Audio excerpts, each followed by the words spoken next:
তোমরা আল্লাহ এবং আল্লাহর রসুলের সাথে যুদ্ধ করবা? মনে হচ্ছে না গরিব এখন আল্লাহ রসুলের যুদ্ধ। আল্লাহ বলেন ফাজানু বিহারবি মিনাল্লাহি ওয়া রাসূলিহি, আমার বান্দা আল্লাহ এবং আল্লাহর রসুলের পক্ষ থেকে যুদ্ধের এলান হয়ে গেছে, যুদ্ধ ঘোষণা করা হয়েছে। তোমরা কেউ আল্লাহ আল্লাহর রসুলের সাথে যুদ্ধ করবা? করলে আসো। যুদ্ধ মানে কি? সুদ দেওয়া, সুদ নেওয়া, সুদকে সমর্থন করা, ডাইরেক্ট আল্লাহ আল্লাহ রসুলের সাথে যুদ্ধ করা। কিন্তু এখন বড় ব্যস্ত দেবেন নেই ভাই, ব্যস্ত দেন এত সস্তা না মনে করছো। রসুলের পাক এগুলো বলতেও নিজেরও খারাপ লাগতেছে। আজকে আমাদের এই অবস্থা কেন হলো? আমরা ইমামুল আম্বিয়ার উম্মত, যেই নবীকে পেয়ে সারা পৃথিবী ধন্য। আমাদের ছেলেরা সুন্দর সুন্দর নাচ পড়ে, আজি ঈদে মিলাদুন নবীর মাহফিল। পরে তো বাচ্চা নহন না, সেখানে ভরো না চাই। আজি ঈদে মিলাদুন নবীর মাহফিল, আনন্দে উল্লাসে সারা জগৎ ভরেছে। আজি ঈদ মিলাদুন নবীর মাহফিল বলিয়ে কেন বারো না? আজি ঈদ মিলাদুন নবীর মাহফিল, আনন্দে উল্লাসে সারা জগৎ ভরেছে। আজি ঈদ মিলাদুন নবীর মাহফিল চলতেছে। নূরের নবীর নূরি চারণ যেদিন পাইব আরে দুঃখ মুছিয়া লাভ করিল স্বর্গীয় জীবন। নূরের নবীর নূরি চারণ যেদিন পাইব দুঃখ মুছিয়া লাভ করিল জান্নাতি জীবন। মরা গাছের ডালে ডালে ফুল ফুটেছে। আজি ঈদ মিলাদুন নবীর মাহফিল চলতেছে। আজি ঈদ মিলাদুন নবীর মাহফিল চলতেছে। আর বথন হস্তারাইন আইলো আয় কইম বাইবুত, কারণ এতেন মিষ্টি কথা কইবার সুযোগ নাই। মিষ্টি খাবাইনি ডায়াবেটিস বাড়ে দেবে বাইবুত, তিতে খাইবে তিতে। আমার নবী আসছেন, সারা পৃথিবী আনন্দিত। একটা জান্নাতি পরিবেশ। আপনার সবাই শিক্ষিত লোক, মনে কষ্ট নেবেন না। আমার নবী পৃথিবীর জমিনে এসে কি দেখলেন জানেন? দেখলেন যে সুদ। আমার নবী দুনিয়াতে এসে কি দেখলেন? সুদী সমাজ, সুদের সমাজ। আইয়ামে জাহিলিয়ত, জেহালতের যুগের মানুষ, বড় বড় পয়সাওয়ালা পুঁজিপতিরা গরিব মিসকিন কাঙ্গাল মানুষকে, অসহায় মানুষের কাছে এ সামান্য কিছু আছে এগুলো পর্যন্ত আত্মসাৎ করার জন্য সুদ প্রথা চালু করেছিল। আপনারা সবাই শিক্ষিত, মানে কোরআন হাদিস রাখি দেন। আচ্ছা, মানবতা কাকে বলে?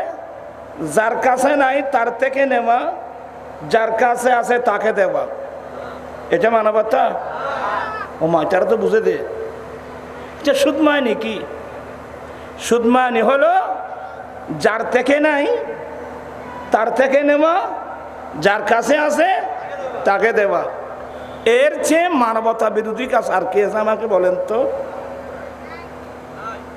আমার ভাইয়েরা, আমার দয়াল নবী আরাফাতের মাঠে দাঁড়িয়ে কি বলছিলেন? ইন্না রিবাল জাহিলিয়া, ইনাবাদ সবুর ফানি আইব। আর নবীর সামনে কেন মুখ দেখাই মায় নিজের টান নেবেন? আল্লাহ চাহে তো আমাদেরকে মুসা আলাইহিস সালামের উম্মত বানাতে পারতেন, ঈসা আলাইহিস সালামের উম্মত বানাতে পারতেন, আদার অন্য যে কোন নবীর উম্মত বানাতে পারতেন। আল্লাহর স্পেশাল দয়া, আল্লাহ আমাদেরকে ইমামুল আম্বিয়ার উম্মত বানালেন। আমাদের উচিত ছিল না নবীর আদেশ নিষেধ মোতাবেক চলা? আজকে আমরা নবীর রাস্তা ছেড়ে ভিন্ন পথে যাওয়ার কারণে আজকে আর মারা যাবে এখনো পাইব।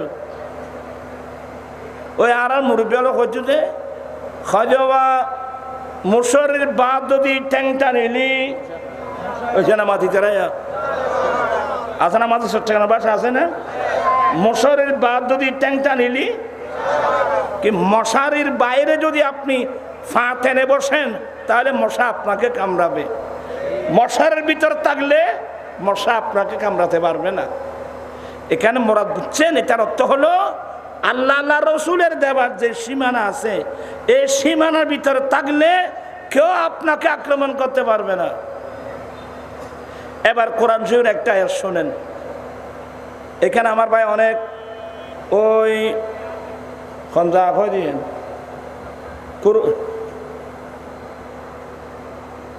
কুরুস্কুল হয় দেন, হ্যাঁ নাম ভরে রেখে দেবো স্মরণ শক্তি হবে দিয়ে, হ্যাঁ অনুষ্ঠান দরবার শরীফের সাজ্জাদা নসিন আমার ভাই মাওলানা কি নাম এরশাদুল্লাহ রাজাই ইন আগে আরো চিন্তু এখন নজিনে দেয়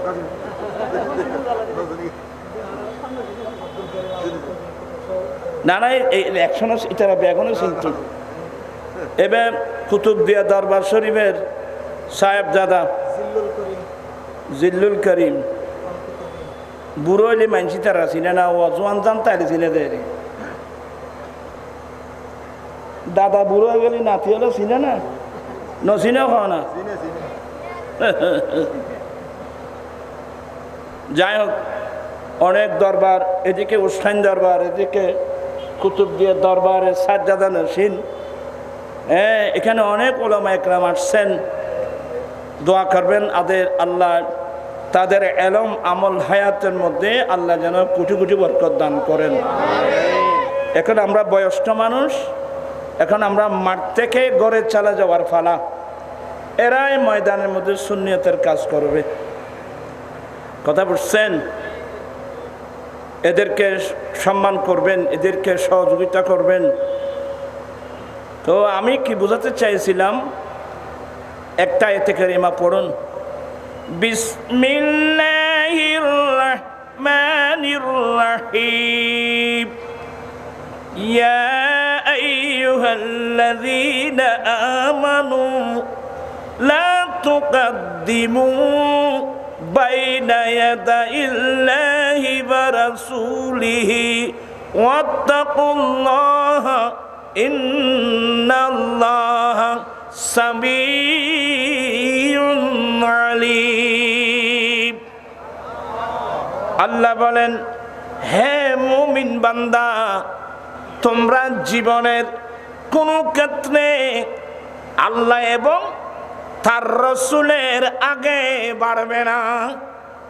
হে মুমিন বান্দা, তোমরা জীবনের কোন ক্ষেত্রে আল্লাহ এবং তার রসুলের আগে কত ওয়া তোমার আল্লাহ আল্লাহ রসুলের আগে আগে ন চললু এখানে আর মুরব্বী হল হইতো যে আগে গেলি এছাড়া বেনাম আনোয়ার মানুষ লেখা হলো আগে গেলি জানো তোদের আগে গেলি বাঘে খায়, ফিসে গেলি সোনার দালা ভাই টিয়া ভাই ত্রাসি লেডি হলো আগে গেলে বাঘে খায়, পিছনে গেলে ঠেকা ভাই।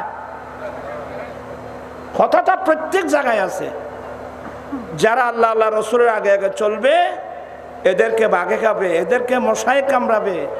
যারা আল্লাহ আল্লাহ রসুলের পিছনে পিছনে চলেছে এরা আল্লাহর বলি হয়েছে, গৌস হয়েছে, কুতুব হয়েছে, আবদাল হয়েছে, নজিব হয়েছে, নকিব হয়েছে, কিয়ামত পর্যন্ত হতেই থাকবে। আমি খুব বিনয়ের সাথে বলবো, আপনারা আমি একটু বললে মনে কষ্ট নেবেন না, আমি আল্লাহর ওয়াস্তে কথা বলছি। এখন মুসলমানের ঘর থেকে কমপ্লিট কোরআনে পাকের তেলাওয়াত বন্ধ হয়ে গেছে। আলহামদুলিল্লাহ আমার আম্মি জান এখনো আছে, দোয়া করবেন। তো যে কোনো মুহূর্তের মধ্যে চলে যেতে পারে, সবাই চলে যাব, আমরা এখানে কেউ থাকবো না। আপনি যত বড় মিনিস্টার বলুন, আপনি যত বড় মন্ত্রী বলুন, সবাইকে একদিন এই দুনিয়া ফেলে কবরস্থানে যেতে। তবে এ সামান্য হায়াত যেটা আছে এটাকে নষ্ট করবেন না। ভাবিয়া করিও কাজ, করিয়া ভাবিও না। মনীষীরা বলছেন যে ভাবিয়া করিও কাজ, করিয়া ভাবিও না। তা আমার আল্লাহ বলেন সাবধান, তোমরা জীবনের কোনো ক্ষেত্রে আল্লাহ এবং তার রসুলের আগে বাড়বে না। ওয়াত্তাকুল্লাহ, এবং তোমরা আল্লাহকে ভয় করো। আল্লাহকে ভয় করো মানে তোমরা আল্লাহর শাস্তিকে ভয় করো। ইন্নাল্লাহা সামিউন আলিম, নিশ্চয়ই তিনি শোনেন এবং জানেন। চিৎকার দিয়ে বলুন না সুবহানাল্লাহ। আসলে আমরা কি জবাব দেব? তো আমি আম্মি জানার কথা বলছিলাম, এই জন্যে ছোটকালের কথা বারবার মনে পড়ে। আমার আম্মি জান তো তাহাজ্জুদের নামাজ পড়তেন। ওই যুগের মহিলারা তাহাজ্জুদ কজা ছিল না, এই যুগের মহিলারা তাহাজ্জুদ না, 5 ওয়াক্ত নামাজ কজা। নামাজ ছড়ে মাইব এই যারা কৌতুক না পারে। বিল্ডিং তো বাইন্দু বউলে বাইব, 10 তলা বিল্ডিং বাইব, তারা বাইন্দে বউললেই কি সুন্দর বিল্ডিং, বউ নামাজ ছড়েনি, খয়দা নাই বেতন আছে। তো নসিব খারাপ হইলে রে ভাই। আমি আমার ভাইদেরকে বলবো, মানুষ ঘর বাঁধে কষ্ট করে পরিশ্রম করে আপনজনকে রাখার জন্যে। কাকে? মানুষ কষ্ট করে ঘর বাঁধে কি শত্রু রাখার জন্যে না আপনজন রাখার জন্যে? আমাদের আপনজনকে বলতে পারবেন? আমাদের আপনজন দুনিয়াতে বুঝবেন না, আমাদের আপনজন আমার দয়াল নবী।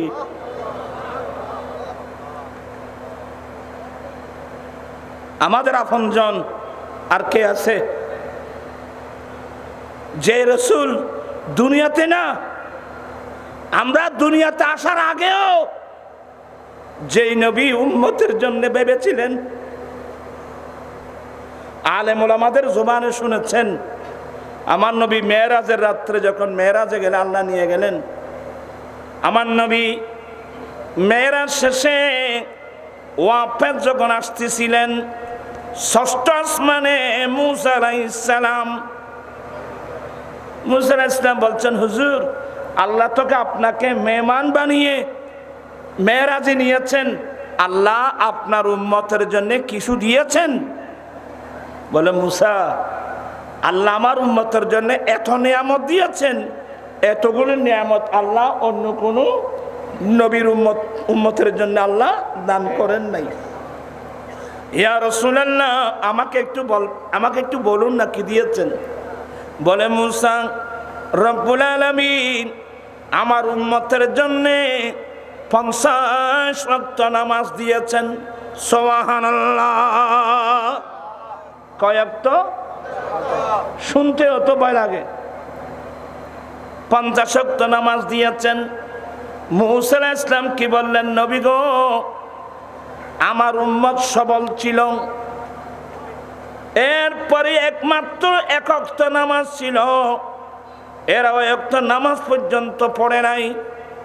আপনার উম্মত দুর্বল হবে, হায়াত কম পাবে, দুর্বল হবে।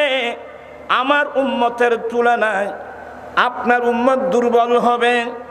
নবী গো, আপনার উম্মত 50 ওয়াক্ত নামাজ পড়তে পারবে না। তো ইরজি ইলা রাব্বিক, আপনি আপনার রবের কাছে ওয়াপস যান, নামাজ কামায় আনুন। আমার দেন নবী আল্লাহ দিয়েছেন একেবারে জুড়ি বেঁধে নিয়েছেন। যখন উম্মতের প্রশ্ন সামনে আসলো, আমার নবী দয়াল নবী উম্মতের কথা বিবেচনা করে আমার নবী আবার আল্লাহর দরবারে রওনা হয়ে গেলেন। সুবহানাল্লাহ। প্রাণ পিসামে বেরা নবী যখন উম্মতের জন্য ভাবছে, আমরা তো মায়ের পেটি ভিটেও আসি নাই। হ্যাঁ, আমার উম্মত পারবে না। আল্লাহ আল্লাহ বলে, রসুল আপনি আসছেন? বলে, আগে তো তুমি আনছো, এখন আমার উম্মতের মায়া আসছি। নবী গো, আমার উম্মত তো 50 ওয়াক্ত নামাজ পড়বে না, একটু কমাই দিতাম। বলে, আসলাম তো এই উদ্দেশ্যে। বলে, 5 ওয়াক্ত কমাই দিলাম।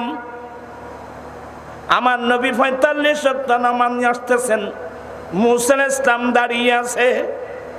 হুজুর কি খবর? আরে বাবা, 5 ওয়াক্ত কমাই দিয়েছেন।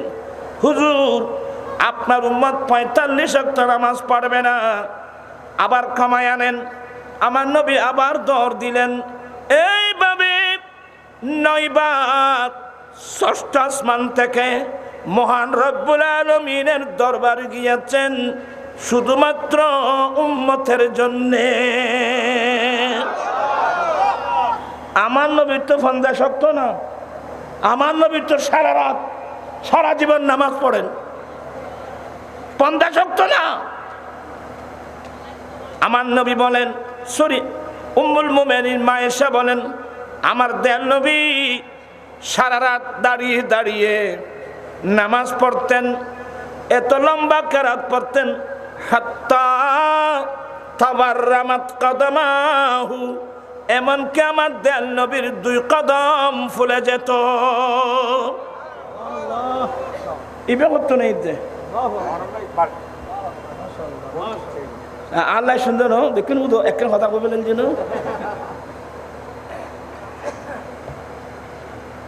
ওই আয় আবদার বেলি বাড়ানো হর হুজুর তা নাম আর ভাই আরশাদুল্লাহ আসছি